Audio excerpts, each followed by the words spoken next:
Question from a subscriber. My contract is ambiguous and I'm getting screwed over because of it. What do I do? I'm going to answer that question right after this. Yes. Hey everyone, welcome back to the Mr. Small Claims Court YouTube channel. I'm Jordan Farkas. I'm a retired lawyer. I specialized in small claims court for many years, including writing books on small claims court. For those who are returning subscribers, you would probably know that already by now from the previous videos. If you're interested in learning a little bit more about me, then you can check out the video on the main page of my YouTube channel. Of course, I'm very grateful to those who have subscribed. If you haven't subscribed yet, I'd be grateful if you took a second to hit that subscribe button. If you hit the notification bell, you won't miss a future video. And thank you to all those who have subscribed since my last video. And there's been quite a few. Also, because I haven't recorded and uploaded a video in a while. It is a bit challenging to do this between other responsibilities that I have, but I definitely am setting an intention to continue to record and upload more videos. And I am happy to say that today's video is something that I've promised in earlier videos, which is that I would address questions that come in from subscribers. I assume they're from subscribers. Maybe it's from somebody who visited the channel and didn't subscribe, but you're equally just as welcome. And I'm going to address one of those questions today and do this video on it. Okay, so if you're watching this video, the person who submitted the question, you see that I'm living up to my promise to actually do a video on questions that I get. So for those watching this, feel free to leave your own question or comment, and I may just address it in a future video, if not directly on the channel. That will become harder as the channel continues to grow, but in the meantime, I am able to try and address virtually all of the feedback that I've been getting, and I'm very grateful for all the feedback. So without further ado, let's jump into the question. I'm going to read it verbatim. I got it printed out over here. The question is, "Hi, thank you for your video. How can I know if my contractor breached the contract, written agreement, and if I can file in small claims court if the work to be done still incomplete?" I'm reading it exactly as I received it, so forgive the grammatical errors. "The contractor confirms that since in the agreement is written approximately, quote unquote, he is in compliant and haven't do anything wrong.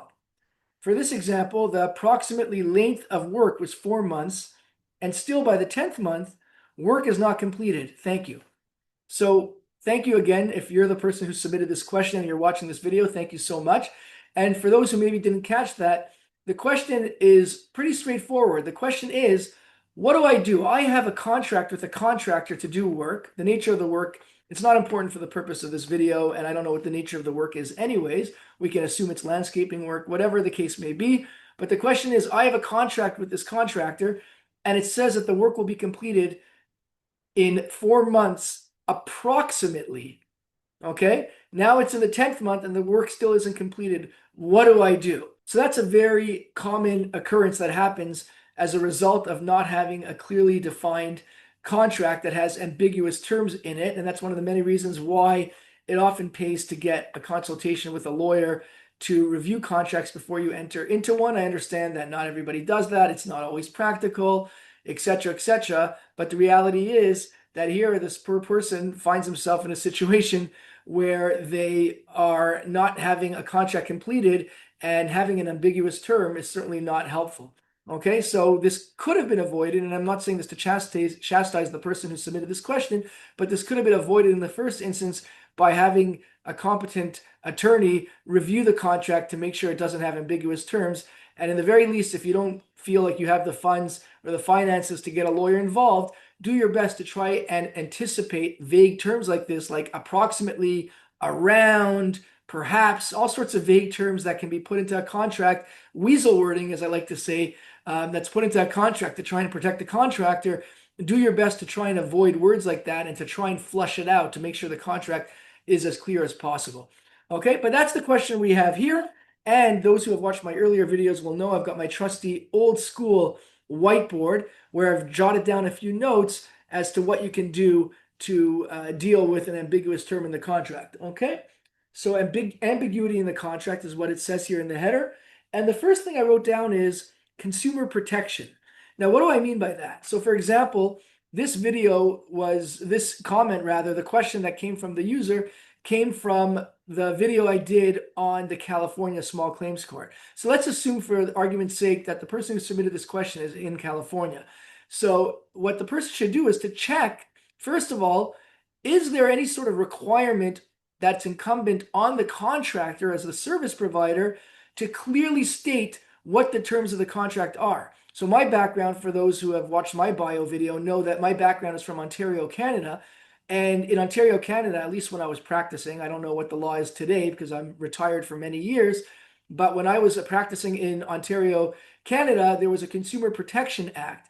And one of the clauses, one of the many clauses that were a part of the Consumer Protection Act was that a service provider had to clearly list their services and pricing and the timeline for when that work will be completed, if I remember correctly. Again, it's been many years.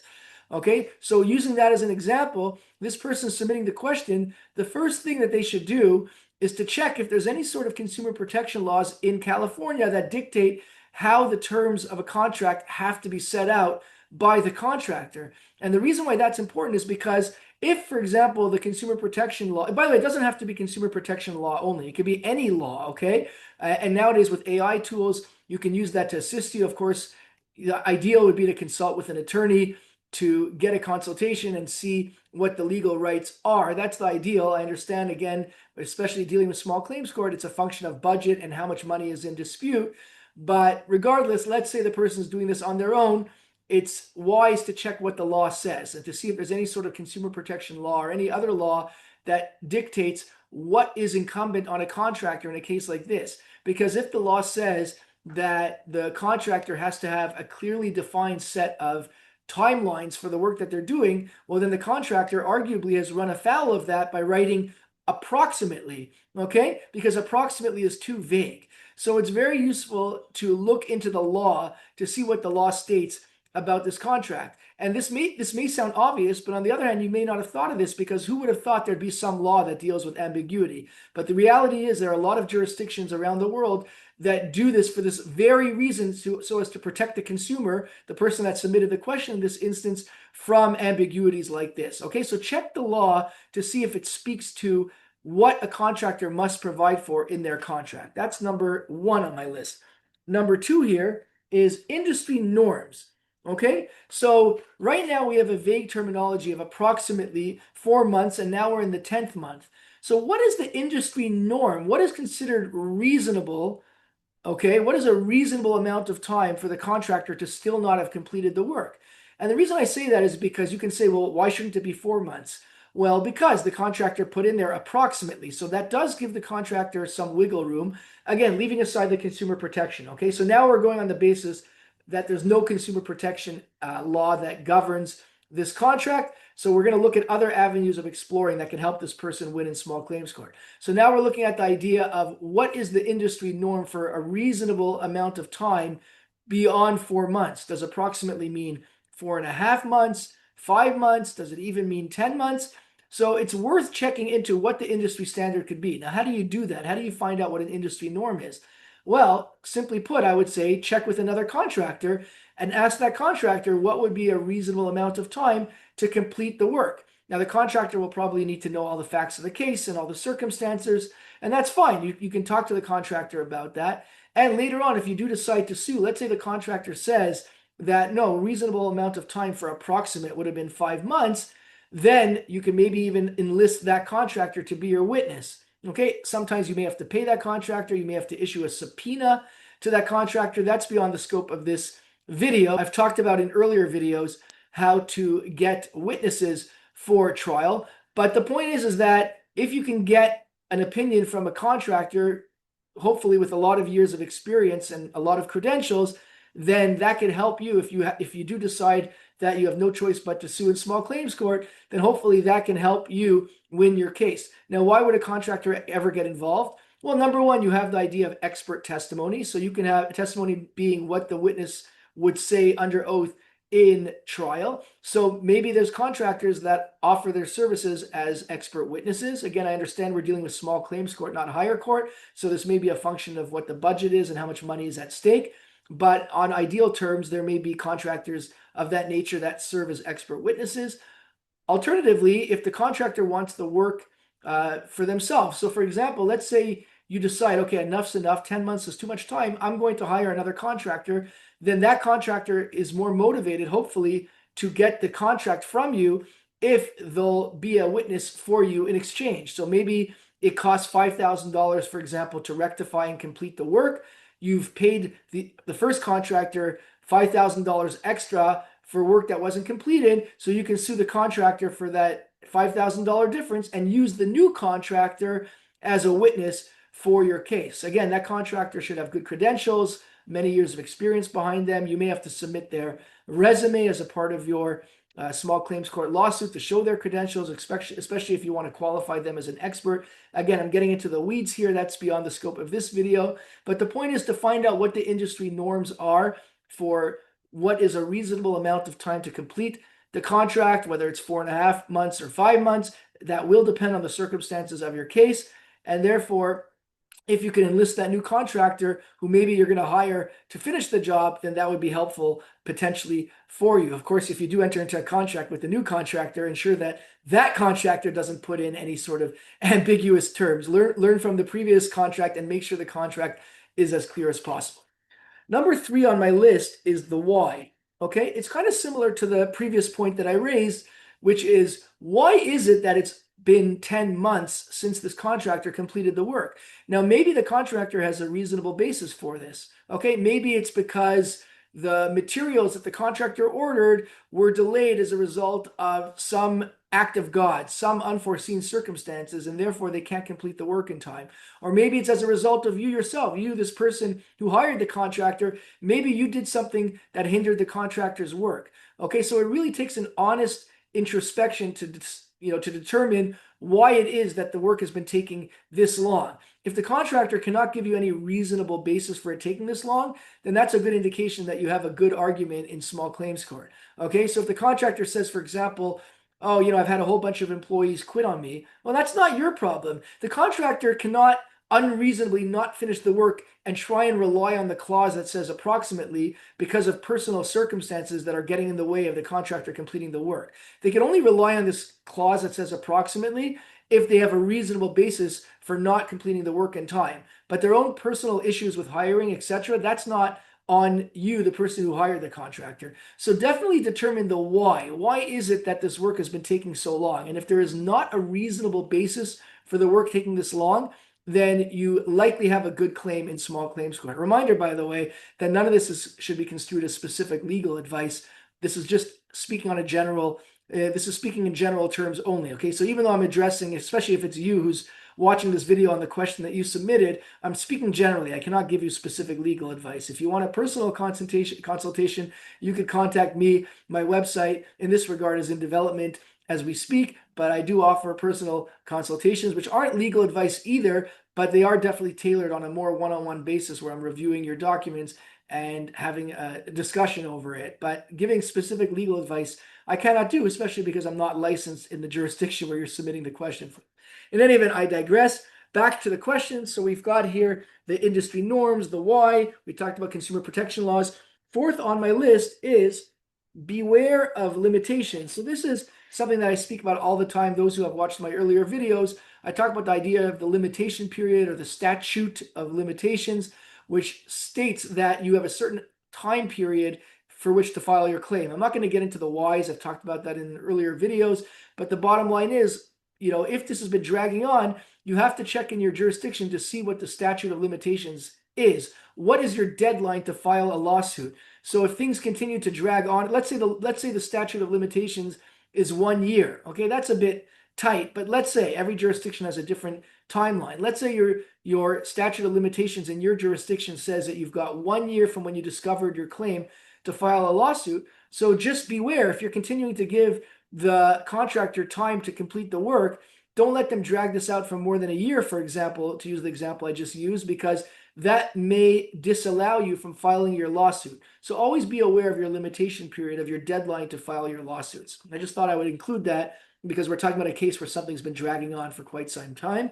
And finally on my list here is letter of demand. So I wouldn't, in most cases, I don't recommend running right to small claims court. Sometimes it makes sense to get, again, depending on the amount at stake, you may want to get a lawyer involved to do what's known as a 7-day letter or a letter of demand.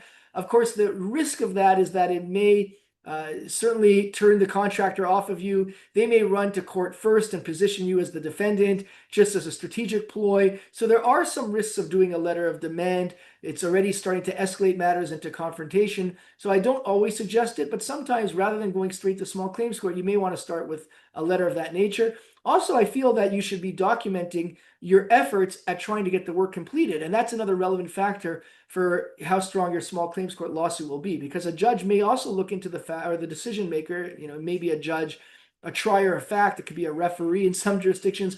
The person making the decision in small claims court, they may want to see, well, what effort have you made, you the homeowner who hired the contractor, what efforts have you made to get this work done in a reasonable period of time?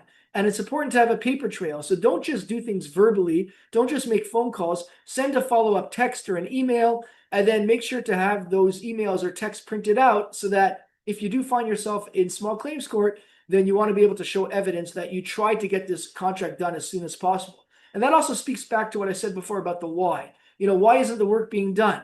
The decision maker in small claims court will want to see that you made reasonable efforts to try and get this work done. And that will better convince them that it's nothing to do with you, the homeowner, for the work not being done. It's more to do with the contractor just failing to act. Okay, so just to do a brief summary of the 5 points that we talked about. Number one was to look into if there's any consumer protection laws or any laws in general that dictate how contracts must be stated by the contractor. If there are such laws and the contractor's ambiguity is against the law, then you've got an argument to rely on that in small claims court. Number two is to look into what the industry norms are, and you can check with another contractor to see what it means when somebody says approximately 4 months. Is 10 months a reasonable amount of time? That ties into the next point, which is the why. That contractor will probably want to determine why is it that the contractor has been taking so long. If it's something that's beyond the control of the contractor, then that may mean that 10 months is reasonable. If it's something that has to do with some personal reasons, the contractor had some employees that quit or whatever the case is, that's less likely to be considered a reasonable excuse by the decision maker in small claims court. Number four is to beware of limitation periods. So don't let things drag on to the point where you no longer are allowed to file.